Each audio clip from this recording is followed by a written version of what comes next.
Under the cover of heavy fog, Russia is moving more troops and equipment to Pokrovsk.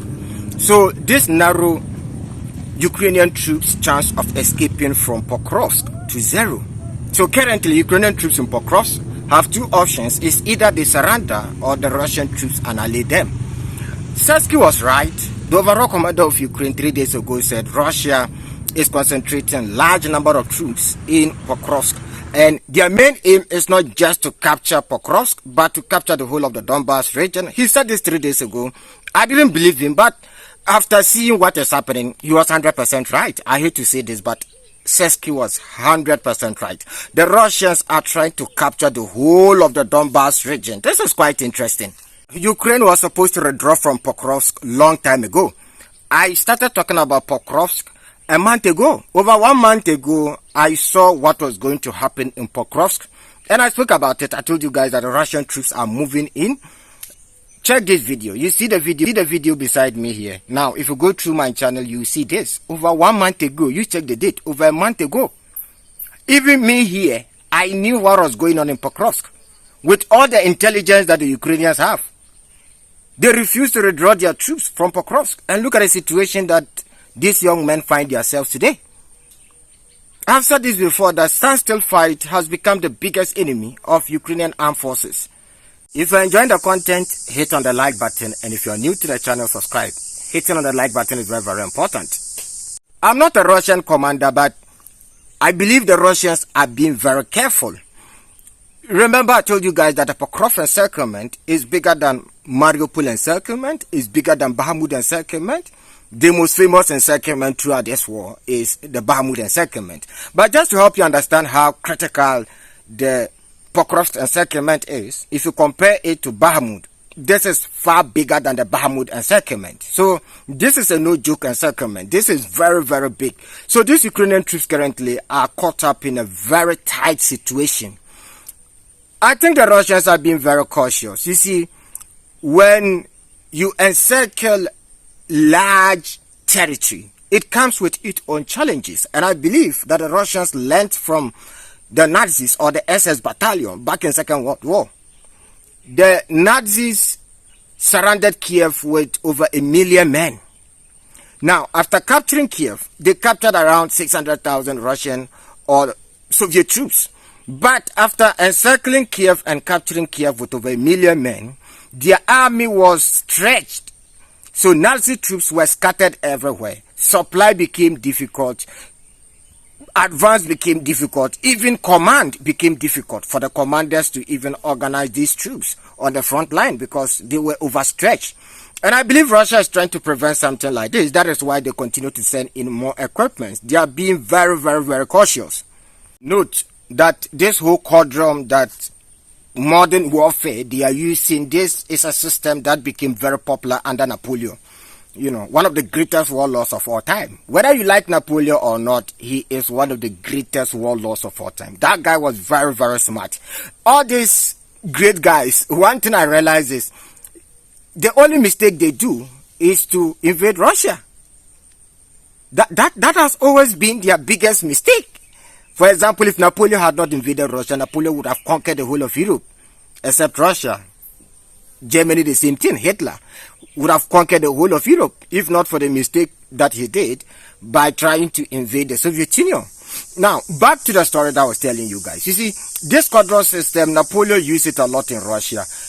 And it became a problem for him because his troops were overstretched. Because they went more deeper into Russian territory to the point that even coming back became very difficult for them. So this whole quadrum, when you encircle large territory, it comes with its own advantage and disadvantages. And I believe that this is the main reason why Russia is trying to prevent this. That is why they are reinforcing their troops to make sure that they don't overstretch their troops to a point whereby, you know, they will be scattered across the front. Now, due to the government shutdown in America, over 5 billion worth of ammunition to Ukraine is currently trapped in America. So supply to these Ukrainian troops in general is a major problem for them. And you see why I told you guys that it makes sense for Ukraine to negotiate with Russia now.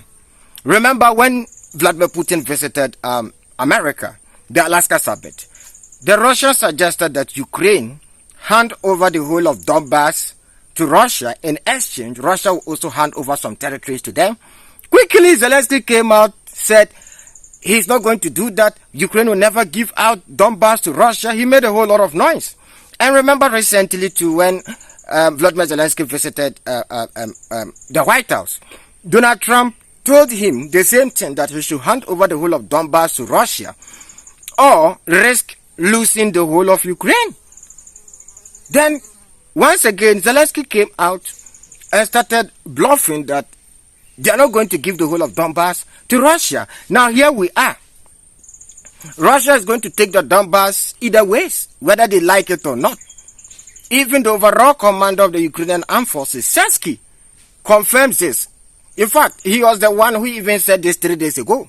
So if Ukraine had given this territory to Russia, in exchange, Ukraine would have gotten something in return. You see the whole thing?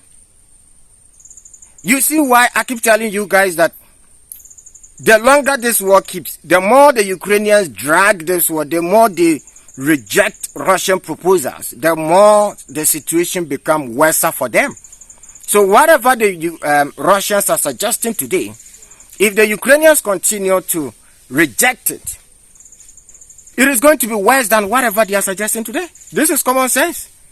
Well, something interesting is also happening in Germany.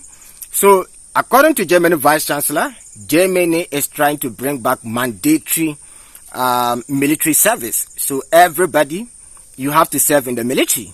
Just like in Singapore, in many countries, Israel, all these services are there, mandatory military service, even in Finland.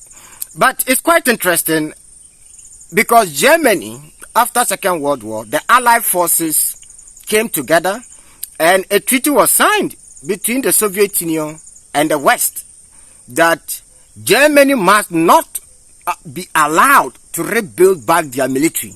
So currently, there is a treaty that prevents Germany from building their army. So I'm quite skeptical. I want to know how they are going to achieve this, because I don't know whether the Russians will allow this to happen or not, because part of the reason why the Russians agreed to withdraw their forces from Eastern Germany was on the condition that Germany shouldn't be allowed to rebuild back their military. So Gorbachev was promised that if he withdraw his forces from Germany, the West, in collaboration with NATO, will make sure that Germany don't rebuild back their military and NATO will not expand eastward, right? I know most of you know about that story already. But Germany is talking about rebuilding back their military. This is quite interesting. Well, what do you think? Your opinion is very, very important. Do you think Germany should be allowed to rebuild back their military? Note, the main reason why this treaty was signed was because of what Germany did in First World War and Second World War, right?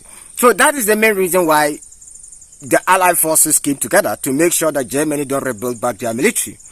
But your opinion is very, very important. Let me know down in the comment section. It's very, very important. Let me use this opportunity once again to thank each and every one of you. To all our 5K subscribers, much love to all of you. Thank you very much for your endless support. Shalom. See you guys in the next episode.